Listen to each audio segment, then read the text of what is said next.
Hola, buenos días amigos, bienvenidos a Be-Water Luis Leao.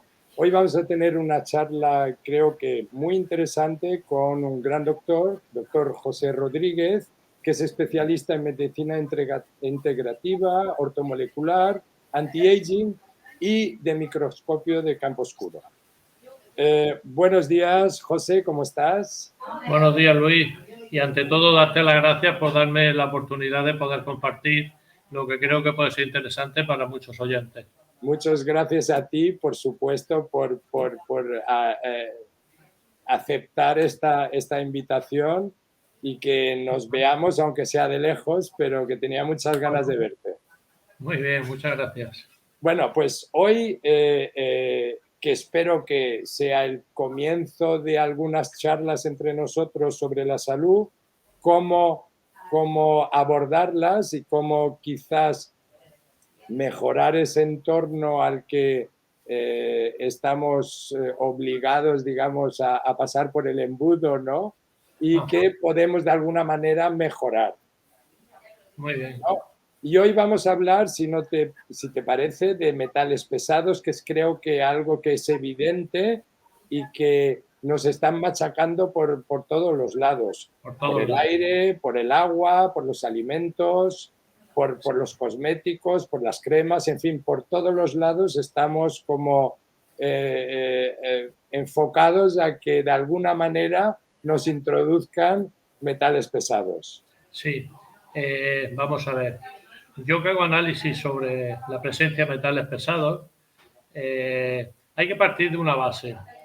Todas las enfermedades, todas, sobre todo las enfermedades crónico-degenerativas, las enfermedades autoinmunes, tienen un porqué. A nosotros se nos dice en la facultad y en los hospitales cuando hacemos la especialidad de que en la mayoría de las enfermedades, excepto las infecciosas, no se conoce la causa, pero la hay. Que no se conozca no significa, que no se comunique no significa que no se conozca, porque la información está en las publicaciones científicas. O sea, yo puedo decir que todo lo que hago tiene una base científica avalada por PubMed. PubMed es una biblioteca médica donde hay cientos de miles de publicaciones todo lo que se publica en PubMed tiene un criterio y un rigor científico importante. Entonces, todo lo que yo voy a decir aquí tiene una base científica. O sea, esto ni me lo he inventado yo, y lo que lo practicamos somos gente con una inquietud especial en buscar el porqué de la enfermedad. Entonces, en ese porqué hay dos factores importantes. El ensuciamiento del cuerpo. Un cuerpo sucio es como una casa sucia. En una casa sucia acuden las cucarachas, en un cuerpo sucio acuden las enfermedades, acuden los virus, acuden las bacterias. ¿Qué factores son los que más influyen o más graves son en ese ensuciamiento del cuerpo? Pues un factor importante son los metales pesados. Metales pesados, como decía al principio, yo que hago análisis de metales pesados, diría que más del 80% de la población tiene una presencia significativa de metales en su cuerpo, que hay que buscarlos con analítica especial. Yo después, si quieres, la comentamos. Pero entre esos metales, para mí el más importante es el mercurio. El mercurio, tenemos muchas fuentes de intoxicación de mercurio, desde la contaminación ambiental, los alimentos que vienen del mar, sobre todo los pescados azules, los pescados grandes. El mar está muy contaminado de mercurio. La presencia de amalgamas dentales, todos los empastes dentales, vamos a llamarle oscuros, que parecen de plomo, es una aleación de 11 metales distintos, de los cuales el mercurio es aproximadamente 55%. Hay otros también. La presencia de una sal mercurial, que es el tiomersal, como conservante en muchas vacunas infantiles, etcétera. ¿Cuál es el problema del mercurio? Que tiende a depositarse en los tejidos grasos. Tejidos grasos como el cerebro. Tejidos grasos como puede ser el hígado, como puede ser el sistema inmune. Entonces, cuando el mercurio se deposita en estos tejidos, deteriora su funcionamiento. Entonces, es frecuente que haya mercurio en todas las enfermedades neurodegenerativas. Yo cuando le doy la mano a un paciente y observo un ligero temblor, ese temblor que no está diagnosticado, por ejemplo, de Parkinson, yo tengo claro que ese señor tiene mercurio. Después hay que demostrárselo, porque encima de todo, repito, hay que hacer análisis especiales y hay que demostrar que esa persona, ese paciente, tiene mercurio. Otro metal importante es el cadmio. A mí me llama la atención cuando hago estas pruebas diagnósticas la presencia de cadmio tan alta que hay en la población. Cuando me puse a investigar, resulta que el cadmio, junto con el aluminio, es un metal que se está depositando en la atmósfera mediante los chemtrails. Los chemtrails ya sabéis que son aviones que van liberando unas estelas blanquecinas, tienen fama de que rompen las nubes, pero rompen las nubes precisamente por esto, por la presencia de algunos metales. Entre ellos, creo que los más importantes, porque esto no se ha podido quizás demostrar de una forma seria, es el cadmio y el aluminio. El cadmio tiene también un riesgo oncogénico. El aluminio, igual que el mercurio, tiene tendencia por el sistema nervioso y es un factor importante en las enfermedades neurológicas. El otro metal importante, este quizás menos frecuente que los anteriores, pero importante en cuanto a su gravedad, es el plomo.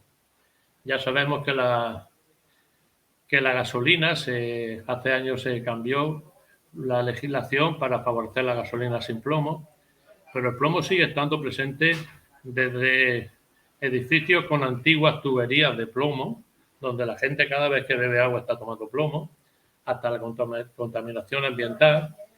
El plomo tiene un efecto muy dañino, sobre todo a nivel de los riñones. Cuando se deposita el plomo en los riñones tiene tendencia a favorecer la insuficiencia renal, el aumento de creatinina, de urea en la sangre y por ende la insuficiencia renal. Quizás sean los metales más interesantes, repito: plomo, aluminio, mercurio, cadmio. Puede haber otros quizás en menos cantidad, menos presencia, pero quizás no son tan agresivos como estos. Podría decir cómo dañan estos metales. Bien, por un lado, porque como decía al principio, un cuerpo sucio es un caldo de cultivo para que se desarrollen todo tipo de, vamos a llamarle, patógenos, bichos. Siempre que encuentro una infección tan importante y tan silenciosa como es la borrelia, siempre hay mercurio y siempre hay intoxicación por metales. Pero no solamente la borrelia, muchos virus que tienden a cronificarse, como el virus de Steinbach, el de la mononucleosis, el parvovirus, etcétera, también necesitan un caldo de cultivo adecuado para desarrollarse. Por otro lado está que los metales per se dañan. Hay un vídeo muy bonito que está en internet. Si ponéis en internet Universidad de Calgary en Canadá, Mercury, hay un vídeo como se ve claramente que en un cultivo de neuronas, cuando se deposita mercurio, las neuronas se destruyen. Se destruye la membrana neuronal. Como la sinapsis o la conexión entre una neurona y otra es a través de la membrana, cuando se destruye la membrana neuronal, esas neuronas dejan de funcionar, provocando cualquier sintomatología neurológica, dependiendo en qué zona del cerebro esté esa carga de mercurio. Entonces, los metales tienen un daño per se por el solo depósito, ¿vale? Como decía antes, también sirven de caldo de cultivo para los patógenos. Y por otro lado, otro de los que hacen los metales es que bloquean receptores de otros minerales beneficiosos. Por ejemplo, sabemos que el mercurio bloquea los receptores de zinc. El zinc es fundamental para la función hormonal y la función inmunitaria. Entonces, cuando una persona tiene exceso de mercurio, tiene un bloqueo de los receptores de zinc, con lo cual se daña su inmunidad, se daña su sistema hormonal. Bloquean también los receptores de selenio. El selenio es un mineral que bloquea los oncogenes. Si el selenio no funciona bien, se activan los oncogenes y hay un riesgo añadido de cáncer, etcétera, etcétera. Así podría seguir y estar toda la mañana hablando de patologías relacionadas con los metales. Yo diría que muchísimas, sobre todo las crónico-degenerativas. Y que hay un montón. Yo creo que la lista puede ser interminable, ¿no? Totalmente. Pues mira, si puedo citar las más frecuentes, desde Alzheimer, Parkinson, cáncer, autismo. Son enfermedades que cuando yo estudiaba, lógicamente existían, pero no en la frecuencia y en la gravedad con que se presentan actualmente.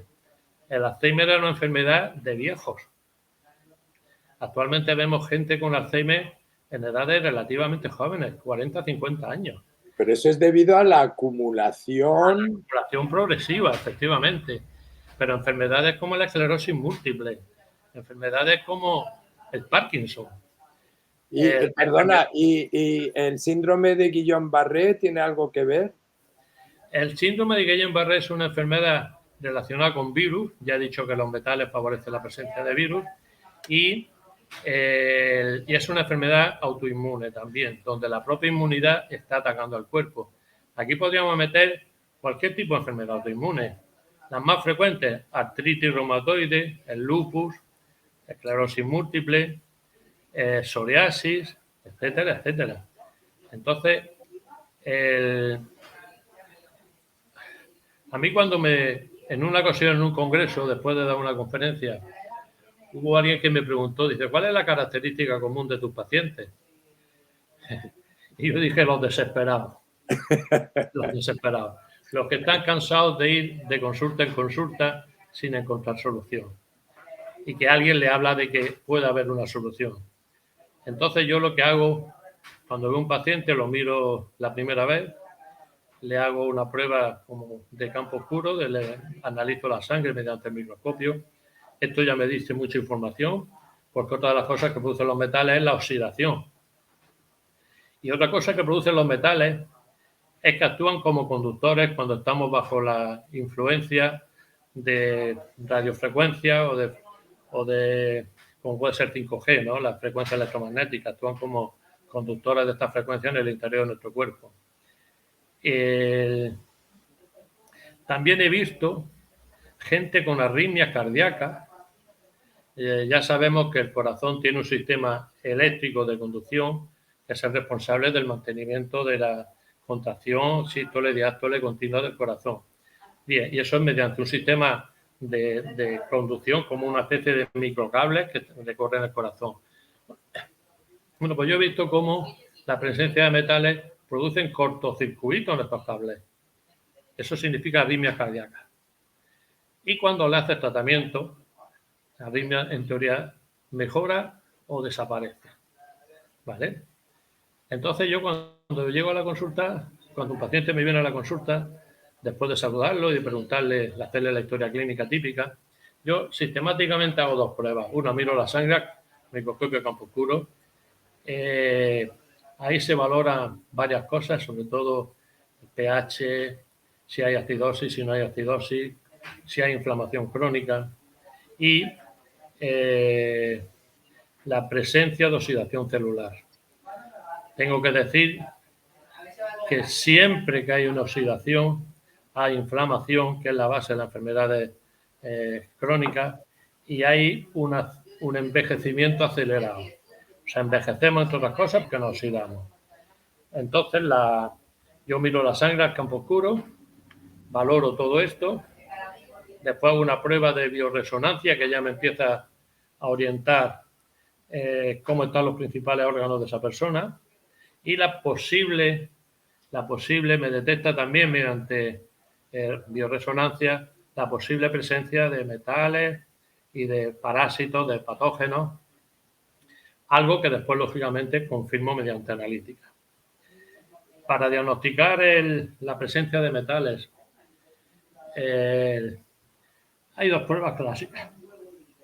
Una, que es la que yo particularmente prefiero, que es el test de provocación. Tengo que resaltar que los metales no están circulando en la sangre, están depositados en los tejidos. Con lo cual, un análisis normal de sangre o de orina no detecta los metales porque no están circulando. Hombre, si no hemos dado un atracón de atún y encima de todo tenemos amalgama en la boca, pues a lo mejor en la hora siguiente es posible detectar mercurio en la sangre. Pero bueno, en condiciones normales el mercurio está depositado en los tejidos, bueno, mercurio y los metales. Y en un análisis normal suele ser negativo. Pero si tú pones previamente una sustancia quelante que coge esos metales, los arrastra y los tira por la orina, y a las 4 horas se analiza esa orina, ahí hay un equivalente a lo que hay en el cuerpo. Entonces, a mí el análisis que con más frecuencia hago, aproximadamente, ya te digo, el 80% de la gente le salen positivos los metales. Y otra forma de analizar esto es mediante, ya digo, se depositan los tejidos mediante un análisis de cabello. Se coge cabello de la zona de atrás de la nuca. El cabello ya sabemos que se utiliza mucho en medicina legal, los forenses, para detectar la presencia de envenenamientos, de tóxicos, etcétera. Entonces, en el cabello, etcétera, ¿no? Sí, en el cabello vamos a ver la presencia de los metales que se hayan movido por el cuerpo en los últimos meses. Pero, por ejemplo, no los que hay acumulados que se acumularon, por ejemplo, hace 2 años y que no están circulando, porque ese pelo de hace 2 años ya lo hemos perdido. ¿De acuerdo? Entonces, en el cabello vamos a detectar la presencia de esos metales que se han ido acumulando, sobre todo en los últimos meses. Y que además, perdona que te interrumpa, esos metales pesados donde se van fijando son más bien en tejidos grasos, que es la capacidad del cuerpo, digamos, que tiene de defenderse de ese ataque, ¿no? Que tiene que ver luego también con cierta tendencia a la gordura de mucha gente. Ahí está. El depósito, por ejemplo, la gente que tiene un acúmulo de grasa a nivel abdominal, que ya sabemos que es un factor de riesgo cardiovascular, bueno, pues ahí hay acumulados seguros, acumulados metales. Entonces yo hago estos análisis y cuando detecto que hay metales, ¿qué hago? Bueno, pues lo confirmo. Perdón, le pongo tratamiento. Hay tratamientos naturales del día a día. Por ejemplo, hay una planta, el cilantro. El cilantro, eso te iba a decir, que es una planta muy, muy común que muy poca gente utiliza y es que es un gran quelante, ¿no? Es un primo hermano del perejil, pero es un gran quelante. Está a ver si lo digo, la arcilla lo que hace es quelar los minerales o los metales que pueda haber en la vía digestiva. Pero yo sobre todo lo que, aparte de modificar la dieta, activar las enzimas hepáticas de detoxificación, como puede ser glutatio mediante la N-acetilcisteína, el glutatio es un buen activador de la quelación hepática, de que el hígado elimine metales.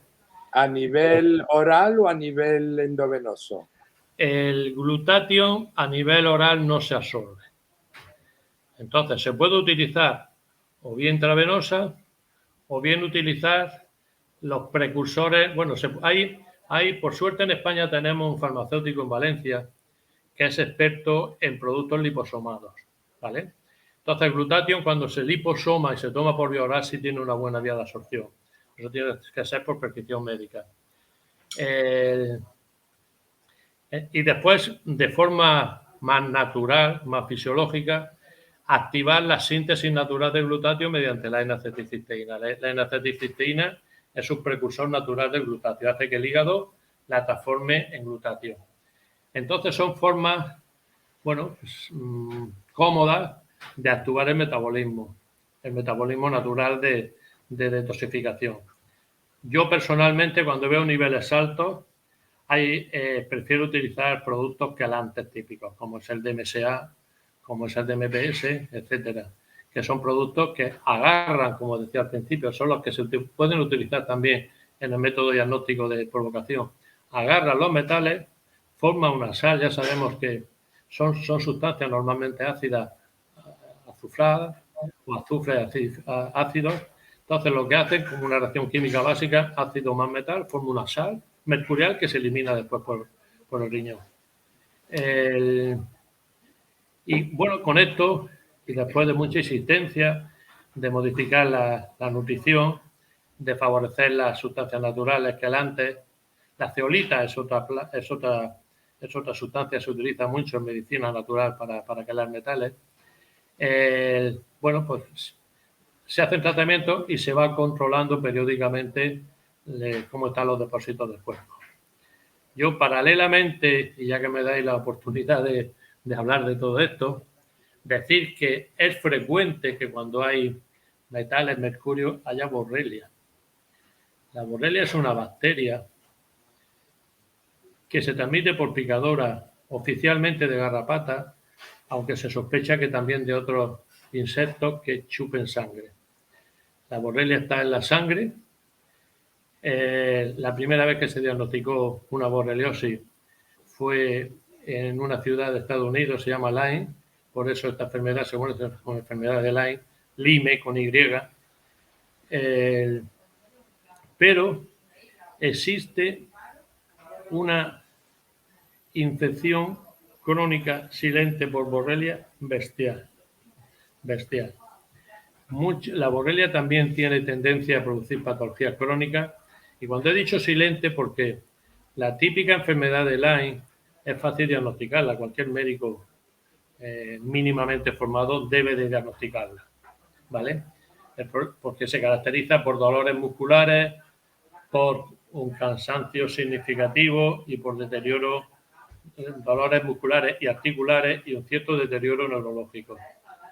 El problema es que de la borrelia, según en qué tejido se deposite, puede estar detrás de muchísimas patologías crónicas.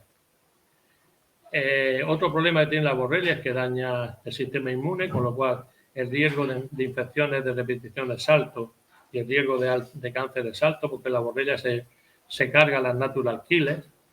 Natural killers, si lo traducimos, son asesinos naturales, son defensas que luchan, sería como la infantería de nuestras defensas. Luchan en primer grado contra todas las infecciones y contra las células cancerosas. Si las natural killers están por los suelos, esa capacidad defensiva la estamos perdiendo. Entonces, detrás de la borrelia, pues hay cantidad de patologías. No siempre es la enfermedad de Lyme clásica. Yo he visto borrelia enfermedades, como he dicho, se deposita la borrelia en el cerebro, en enfermedades neurodegenerativas.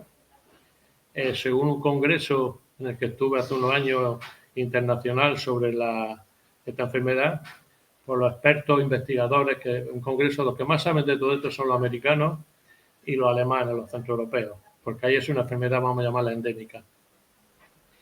Hubo una ponencia de un bioquímico, neurofisiólogo de Estados Unidos, no sé si de Nueva Jersey, no recuerdo exactamente de qué ciudad, que hablaba de que cualquier enfermedad neurológica puede ser causada por la borrelia. La borrelia y los metales pesados, repito, que van de la mano. También hablaba de que el 50% de los niños autistas puede ser por borrelia transmitida por la madre durante el embarazo. Madres que yo he visto muchas veces asintomáticas o con síntomas muy leves. Yo he visto borrelia en enfermedades, repito, neurodegenerativas, en niños autistas, en gente que tiene simplemente problemas de ansiedad o trastornos obsesivos compulsivos, gente que tiene problemas de sueño, cualquier síntoma neurológico, aunque sea leve, acompañado de cansancio, a mí me dispara la alarma, ¿no? Cansancio, repito, síntomas neurológicos, a veces más graves, a veces menos graves, y dolores inespecíficos, gente que se cansa mucho, que le duele la articulación y tal, ahí hay que sospechar siempre borrelia, aunque no sea lo típico de la enfermedad de Lyme. Algo muy común hoy en día. Muy bien, día. Voy a comentar un dato estadístico. Yo hace 3-4 años me invitaron a un congreso para hablar de la borrelia. Vale, congreso médico. Cuando vas a hablar a un congreso médico, a otros médicos, sobre cualquier tema, lógicamente te asesoras bien, te preparas bien la ponencia, porque si no te van a dar caña por todos lados, ¿no? Y me entretuve en en revisar la estadística, la incidencia de borrelia en distintos países.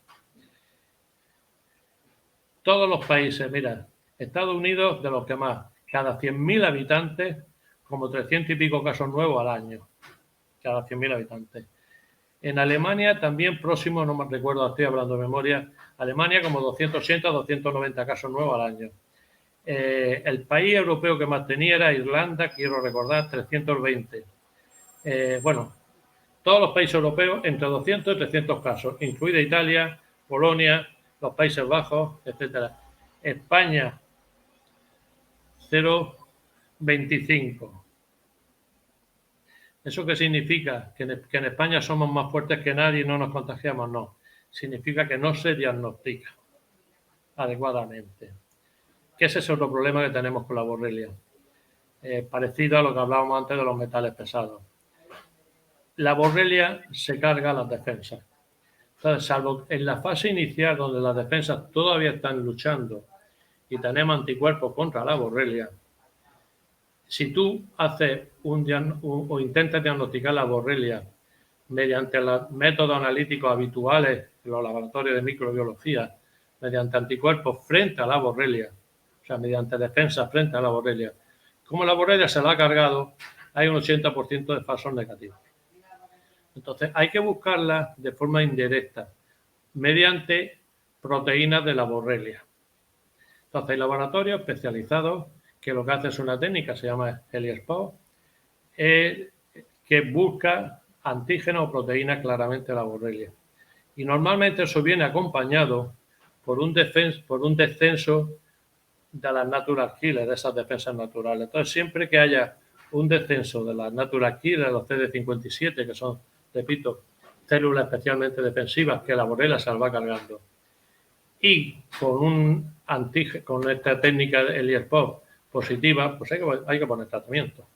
¿Vale? O sea, que realmente hay que hacer no la típica analítica que te manda la medicina convencional, que mira parámetros establecidos para según qué cosas les interesa en ese momento y no se dedican realmente a ver cosas que son... No, hay que hacer una analítica especial. Yo hace un tiempo la mandaba a Alemania, ya he dicho que Centro Europa es un país donde la enfermedad se toma en serio. Yo mandaba la analítica a Alemania y desde hace un año y pico hay un laboratorio en Málaga, en Biomiter, muy concienciado en una medicina, vamos a llamarla avanzada, también ha puesto en práctica esta técnica. Laboratorio en Biomiter, lo bueno que tiene también es que te analiza la presencia de esos antígenos de la borrelia, pero también te analiza cómo están las defensas. Y lo que es más importante, o sea, los CD3 y los CD57, si hay una respuesta de esas defensas cuando tú pones la sangre del paciente en contacto con antígenos de la borrelia. Porque si esas defensas actúan cuando están en contacto, significa que hay una memoria inmunológica, significa que hay borrelia. Por eso las defensas tienen esa memoria para luchar contra ellas. En fin, una anécdota, y ya con esto si quieres acabamos, hablando de esas diferencias. Yo tuve hace años una paciente, Cristina, que me vino por una esclerosis múltiple en fase iniciales. Esta chica iba andando con un bastón, apoyándose en un bastón, tenía también un problema autoinmune de la piel y, bueno, pues yo de las pruebas iniciales sospecho que tiene borrelia, le pido la analítica, en aquella época hacía yo el análisis en Alemania y sale positiva la borrelia. Ella se lo comenta a la neuróloga que la veía en el hospital de referencia y la neuróloga le dice que eso es imposible, que ella le había hecho el análisis y habían dado negativos.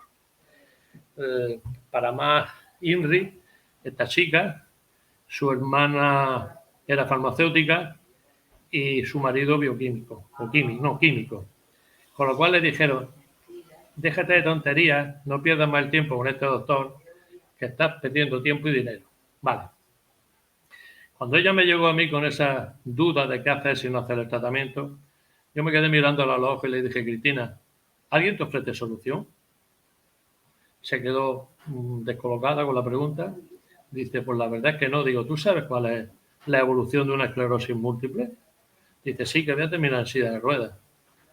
Digo, no pierdes nada con hacer el tratamiento que te estoy proponiendo. No pierdes nada. Y cuando te hayas curado, como decía el Mota, bailo casca. La chica se curó. Y cuando fue a revisión a la neuróloga del hospital, le dice, mire doctora, me he curado, parece que este señor tenía razón. Eso es imposible. Yo te dice, las pruebas salieron negativas, así que no digas tonterías, que tú estás para psiquiatra, te tienes que ir a un psiquiatra. Y ella le decía, doctora, que antes venía con bastón andando y llevo ya más de un mes que no uso el bastón. Que lo está usted viendo, que está viendo que estoy andando normal, que me encuentro mucho mejor, que no tengo cansancio, que no tengo tal. Bueno, la doctora, como no tuvo respuesta, lo sencillo, en vez de reconocer, pues mira, parece ser que bueno, que este señor lleva razón, la echó de la consulta. La echó de la consulta. Bueno, ya sabemos por dónde van los tiros. Bueno, José, como tú has dicho, eres un pozo sin fondo. Te agradezco de corazón toda esta información que creo que es hiper valiosa, que mucha gente tendría que tener en cuenta para realmente mirar por otros derroteros cosas que son muy importantes, ya que en ello va su vida, y no dedicarse solamente a verlo de un lado, sino que hay que tener una amplitud de mente. Sí. Y No, pero sobre todo, Luis, lo que he dicho al principio, todo tiene un porqué. Hay que buscarlo. Y cuando lo buscas y lo encuentras, las enfermedades, entre comillas, incurables, se pueden curar. totalmente de acuerdo. Pues otra vez te agradezco de corazón, José. Creo que esta introducción puede dar lugar a futuras charlas de diferentes cosas que veo que ahí hay mucha evolución, ¿no? Que es lo que necesita un poco que la gente despierte y se dé cuenta de que siempre hay algo donde puedes mirar de otra forma y llegar a una conclusión que en ello va tu vida. Ajá, efectivamente. Pues nada, pues yo, Luis, te agradezco que me hayas dado esta oportunidad y bueno, para hablar de medicina yo siempre estoy dispuesto. Es algo que me apasiona. Mi mujer dice que soy muy aburrido, que yo solo leo medicina, que no leo novelas, que no tengo otro tipo de aficiones. Bueno, es mi pasión. Y lógicamente, para mí, hablar de algo que me apasiona no me supone ningún problema ni ninguna dificultad. Y recuerda que la última visita que te hice, que fue para 5 minutos, estuvimos más de 3 horas. Sí. Fue interesante. Bueno, a ver si seguimos con este intercambio de información que creo que es hiper valiosa para que todo el mundo se enriquezca y se dé cuenta de que siempre hay algo detrás de algo y sí, hay que mirar de otra forma. Muy bien. Oye, un placer, muchísimas gracias y nos vemos pronto. Nos vemos pronto. Hasta pronto. Y recuerda una cosa que digo en todos mis vídeos, be water, que somos agua. ¿Ok? Venga, muchas gracias, José. Vale, Un abrazo fuerte. un abrazo. Chao.